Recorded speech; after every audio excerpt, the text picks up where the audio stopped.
Hello from the Bitterroot Valley in Montana. I'm Mark with Wolves of the Rockies. I want to take a few minutes of your time to bring everybody up to speed on the Montana and Yellowstone wolves killed this snaring, trapping, and hunting season.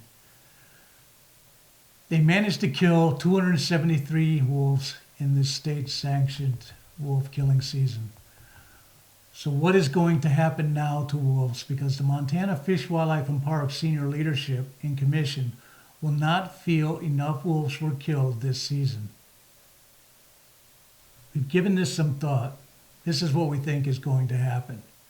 Because the leadership at Montana Fish, Wildlife, and Parks doesn't want wolves, they will now promote a plan to kill more Yellowstone and Montana wolves next season. Their reason for wanting to kill more wolves is pretty simple. We only killed 273 wolves this past season. They are already laying the groundwork to push to kill more wolves. We're hearing it. The season was too short, the weather was too bad, and wolves are so smart they're staying on privately owned land. But one thing you are not hearing is maybe there are not as many wolves in Montana and Yellowstone as they would have you believe. At the beginning of the last killing season, we were told in Montana that there was 1,156 wolves.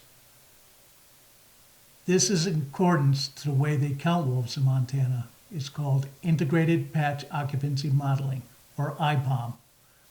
Let me explain how Montana Fish, Wildlife, and Parks counts wolves. And please remember that at no time is a Montana Fish, Wildlife, and Parks employee physically counting wolves. It's an algorithm. First, there was POM, or Patch Occupancy Modeling. At this time, Montana Fish, Wildlife, and Parks told everybody there was around 800 wolves in Montana, and it was extremely accurate. Then along comes IPOM, or Improved Occupancy Modeling, was released and promoted by Montana Fish, Wildlife, and Parks. Once again, super accurate. We were told that there was around 950 wolves, more or less, in Montana. Meanwhile, they continue to kill 400 to 500 wolves, combined with Wildlife Service control actions, SB 200, and poaching, all the while trying to convince the general public that this IPOM is very accurate and wolf populations are actually increasing. Now let's touch on what Montana Fish, Wildlife, and Parks senior leadership is not telling you. First is the sole source of information for IPOM are members of the hunting community. No other survey pool is taken into account. Second, with each improved patch occupancy modeling release, they are telling us there are more wolves and that this is the most accurate counting method to date. Third, until this very killing season, the numbers of wolves killed have always increased. This season, they only killed 273, only I say. So what are we trying to say is this. They continue to kill more wolves each hunting, trapping, and snaring season, all the while saying there are more and more wolves in Montana and Yellowstone.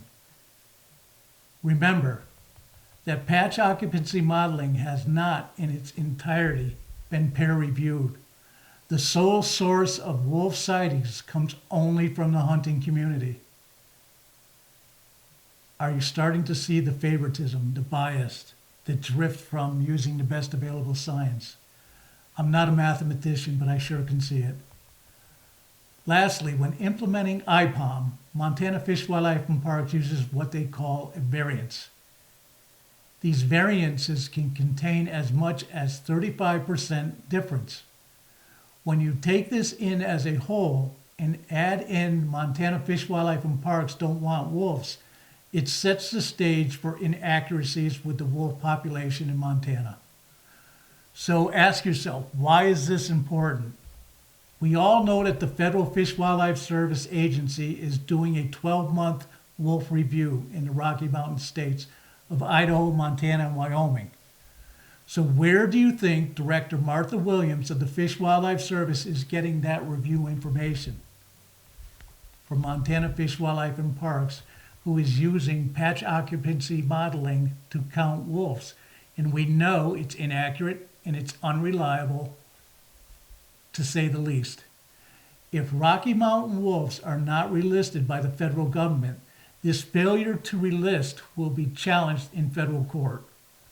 And while we are waiting to hold that hearing, Montana Fish, Wildlife, and Parks senior leadership will gladly continue to sanction a wolf slaughter. We hope this has helped you get a better understanding on what is happening in the Rocky Mountain states when it concerns wolf management. Wolves of the Rockies would sincerely like to thank you, our supporters and followers. We could not do what we do without your support. One last thing to consider. Please, if you visit Montana, Yellowstone National Park, Glacier National Park, don't use an outfitter. Don't take that horse-big ride trip. They are the ones that are helping to drive the wolf slaughter here in Montana. Thank you.